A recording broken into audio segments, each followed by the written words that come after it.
जय शंभूराजे मित्रांनो, आजच्या ब्लॉगमध्ये तुमचं सर्वांचं स्वागत आहे.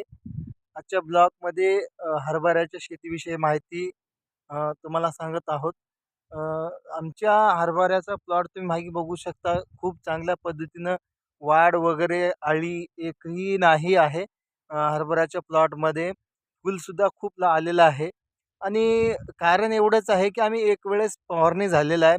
यावर्षी थंडी जास्तीत जास्त प्रमाणात असल्यामुळं पेरणी वगैरे टाईमला झाल्यामुळं हरभऱ्याचं प्लॉट नंबर 1 तयार झालेलं आहे.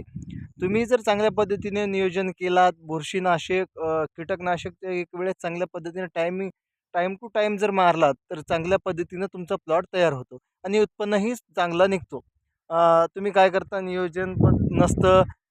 केव्हाही फवारणी करणे, केव्हाही पाणी वगैरे देणं, रेनगणनं आणि जे आहेत पेरणी टाईमला न झाल्यामुळं उत्पन्न कमी होतं.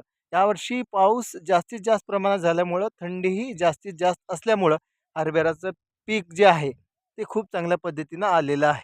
आता आमची एक वेळेस फवारणी झालेली आहे. दुसरे वेळेस रेनगननं पाणी देणं चालू आहे आणि याच्यानंतर आम्ही नक्कीच पाणी दिल्यानंतर अजून एक फवारणी करू. बुरशीनाशक हरभऱ्याला आवश्यक असतं. कारण का वारंवार त्याच एकाच शेतामध्ये पीक जे घेतल्यामुळं हरभरा मरतो, हरभऱ्याची मर होतो.